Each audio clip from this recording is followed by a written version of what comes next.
having grown up in South Africa and, no shortage of having done safaris, I couldn't tell where reality began and ended. That's great. That being said, we sent crews over and over again to take stills of every texture, every environment, the plant life, the bugs, everything has been created from reference that was accurate. Great. And with Scar being such a shadow, obviously narratively in the story, inevitably there's going to be a commentary on whether or not this is a commentary of leadership in the world we live in. Could you talk a bit about leadership within this world as digitally as well as the real one? I mean, what's so interesting is most of the storyline as regards to Scar and Mufasa is not changed that much from the original. So I think what happens is we see, when it's a good fable, when it's a good myth, you could tell the story to any generation. It becomes a Rorschach test of what you take away from it that applies to the world you live in. But what was fascinating is it does feel like it applies as much today, if not more, as it did 25 years ago. I read in an interview that you guys mentioned, John, grounding the performances, which I think is obviously in line with the visuals, a bit more realistic. And could you talk a bit about that? Yeah, well, I think the original voice actors who did the roles originally, Nathan Lane and Ernie Sabella, who were brilliant, obviously, they had a Broadway sensibility they brought to it, which really matched that 2D style of animation. It was kind of a more vaudevillian tone, I would say. A Catskills kind of what we call like Borscht Belt. Yeah, exactly. Know what that is. And if there were ever two guys who were fit to do that, it is us as well. Yeah, that's actually true. But we didn't. But we did. But we know John started to talk about how this movie would have a photorealistic look to it, how everything would look extremely real.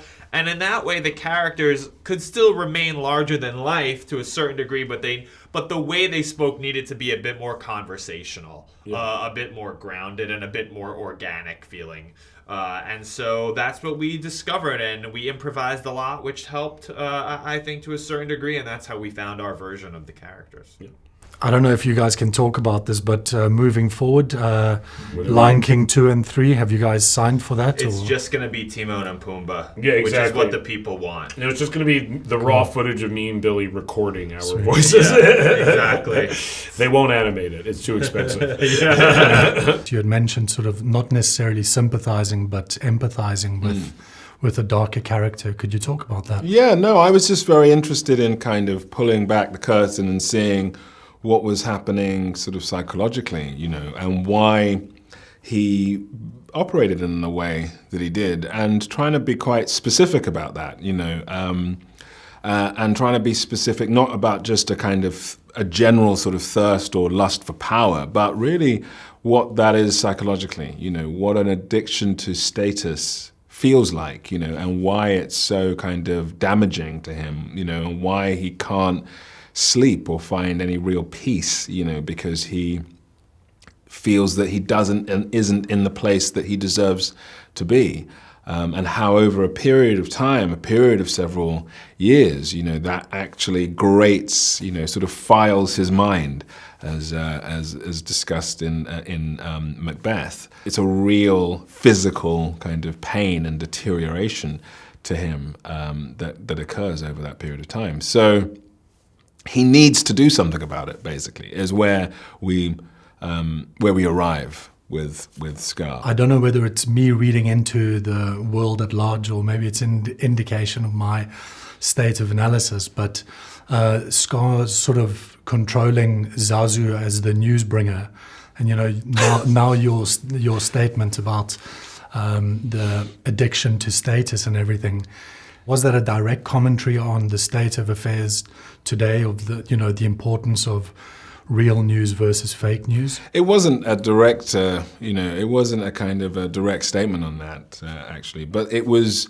But I think that it is true that all of those things are in the air, and we are surrounded by characters, who have these addictions to power, addictions to status, and what they do with it, and the need to control that and control others. And so in some ways, we're all having to deal with certain kinds of personality types, that are very complex and difficult, because most of us are able to understand that we require and need a certain amount of power and a certain amount of status to function, in our society well. But most of us can keep a kind of lid on how much of that we require, how much of that we need, and most of us aren't kind of addicted to all of that stuff. But some people aren't like that, and that status is the only thing that they value. What question about Lion King are you sick of answering? Why did I do it? Why did I do it? It's. I wanted to go. Dad wanted to go and impress his 6-year-old daughter at the time, and thought cartoon is a good thing. There are more reasons than that. There's a South African reason. I mean, I'd been down to South Africa. My friend Lebo was working. He was a political refugee in Los Angeles, working in a car wash. And I just had this ambition that wouldn't it be great? Disney movie starts off with the voice of Africa in the black. I mean, nobody done that one yet. I mean, as a South African, you're more aware of it than, people here in London.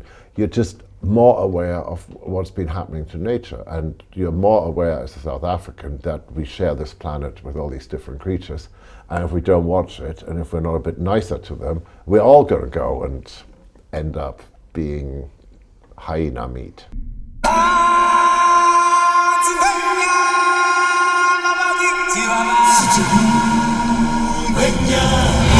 You must take your place in the circle of life.